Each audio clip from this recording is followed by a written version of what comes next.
ओवैसी की पिच पर जाकर बीजेपी ने मारे चौके छक्के। ओवैसी की पिच पर बीजेपी ने खेली लंबी पारी। ओवैसी के गढ़ में जाकर बीजेपी ने गाड़ दिया अपना झंडा। ऐसी ही कुछ बड़ी बड़ी बातें हमारे देश की महान मीडिया की तरफ से की जा रही हैं। ओवैसी ना हो गए एक लैला हो गई, जिसे देखो ओवैसी ओवैसी करता रहता है। वैसे ये बात लैला वाली मैं नहीं कह रहा हूं, ओवैसी साहब खुद कहते हैं कि ओवैसी ना हो गई एक लैला हो गई, जिसे देखो ओवैसी ओवैसी गाता रहता है। वैसे इस वक्त ओवैसी का गाना कुछ ज्यादा ही गाया जा रहा है सभी पार्टियों की तरफ से, चाहे बिहार का चुनाव हो, चाहे अब हैदराबाद का चुनाव निकला है, लेकिन ओवैसी साहब का नाम हर पार्टी की जुबान पर है। बिहार के अंदर भी एनडीए से ज्यादा, आरजेडी से ज्यादा ओवैसी साहब का नाम आ रहा था जब एनडीए ने वहां पर अपनी सरकार बनाई थी। खासकर कांग्रेस ओवैसी को ज्यादा याद कर रही थी कि ओवैसी की वजह से एनडीए ने बिहार के अंदर सरकार बनाई। अब आता है हैदराबाद का निकाय चुनाव। हैदराबाद के निकाय चुनाव में भी बीजेपी और टीआरएस से ज्यादा चर्चा असदुद्दीन ओवैसी की हो रही है, क्योंकि बीजेपी ने सारा चुनाव ही इसी मुद्दे पर लड़ा था, बीजेपी वर्सेस ओवैसी। बीजेपी की तरफ से योगी आदित्यनाथ, अमित शाह, जेपी नड्डा जब हैदराबाद के अंदर जाकर चुनाव प्रचार कर रहे थे तो उनकी जुबान पर सिर्फ और सिर्फ असदुद्दीन ओवैसी का ही नाम था। अब जब हैदराबाद के अंदर चुनाव हो चुका है, वहां पर रिजल्ट भी आ चुका है और टीआरएस को बहुत बड़ी सीटों का घाटा हुआ है, बीजेपी पार्टी दूसरे नंबर पर रही है, 4 सीटों से वो 48 या 49 सीटों पर पहुंच गई है। एमआईएम पिछली बार की तरह इस बार भी 44 सीटें पाकर तीसरे नंबर पर रही है। लेकिन इन सब बातों के बीच सबसे ज्यादा चर्चा इस वक्त ओवैसी की ही हो रही है, क्योंकि ओवैसी इस चुनाव के नतीजों के बाद किंग मेकर माने जा रहे हैं। वो किंग बने या ना बने, लेकिन किंग मेकर ओवैसी को ही माना जा रहा है। आपको बता दें कि इस चुनाव में सबसे अच्छा स्ट्राइक रेट जो रहा वो ओवैसी का ही रहा। ओवैसी 51 सीटों पर चुनाव लड़े थे और 44 सीटें उसमें से जीते हैं, जबकि हमारी बीजेपी 150 सीटों पर लड़ी थी तो 49 सीटें जीती है। वहीं कांग्रेस बेचारी वो भी 150 सीटों पर लड़ी थी और उसमें से सिर्फ 2 सीटें आई हैं। अब यहां पर कांग्रेस किसको जिम्मेदार बताएगी अपनी हार का?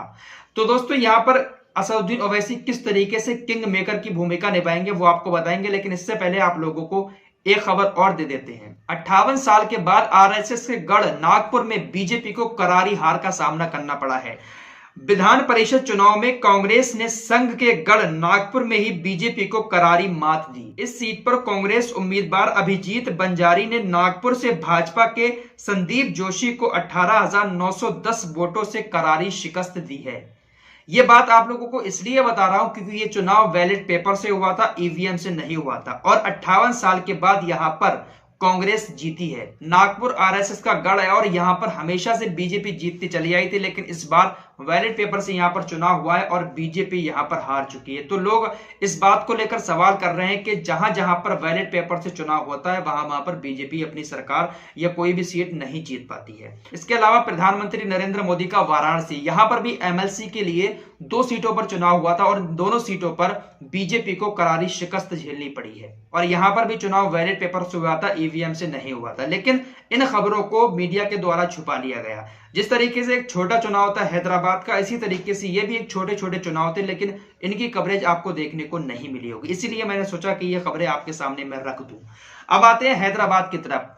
ओवैसी साहब को किंग मेकर क्यों माना जा रहा है? क्योंकि किसी भी पार्टी ने वहां पर बहुमत का आंकड़ा नहीं पार किया, ना ही बीजेपी, ना ही टीआरएस और ना ही ओवैसी। ओवैसी साहब को फिलहाल 51 में से 44 सीटें मिली, उनका स्ट्राइक रेट काफी अच्छा रहा। सबसे ज्यादा नुकसान टीआरएस को हुआ है। टीआरएस को अब असदुद्दीन ओवैसी का साथ लेना ही पड़ेगा, इसीलिए वो किंग मेकर की भूमिका में नजर आ रहे हैं। ओवैसी अगर टीआरएस को समर्थन दे देते हैं तो बीजेपी को एक नया मुद्दा मिल जाएगा ये कहने का कि देखिए पहले ही मैंने कहा था ना कि ओवैसी का और टीआरएस का इलू इलू चलता है, तो ओवैसी ने जो है बीजेपी को अपना समर्थन नहीं दिया बल्कि उन्होंने टीआरएस को अपना समर्थन दे दिया। और अगर ओवैसी साहब बीजेपी को अपना समर्थन दे देते हैं तो उधर कांग्रेस पूरा पलटवार करने को तैयार है कि देखिए हम तो कहते हैं ना कि ओवैसी बीजेपी की बी टीम है, तो ऐसे में ओवैसी किंग मेकर की भूमिका निभा रहे हैं। अब ओवैसी जिधर चाहे उधर जा सकते हैं, बिना ओवैसी के वहां का मेयर नहीं बन सकता। यही वजह है कि इस वक्त ओवैसी की चर्चा सबसे ज्यादा हो रही है। कम से कम बीजेपी को अपना एक विपक्ष तो नजर आ रहा है। वैसे बीजेपी के सामने कोई विपक्ष है ही कहां, न ही कांग्रेस में इतना दम रहा, न ही किसी और पार्टी में। तो इस वक्त बीजेपी को अपना विपक्ष सिर्फ ओवैसी दिख रहा है। वैसे बहुत सारे लोग ये कहते हैं कि ओवैसी जो है बीजेपी की बी टीम है, ओवैसी भड़काता है। लाल किंग मेकर की भूमिका ओवैसी इस चुनाव में भी निभाने वाले हैं। इसके बाद बंगाल और यूपी में भी ओवैसी आने वाले।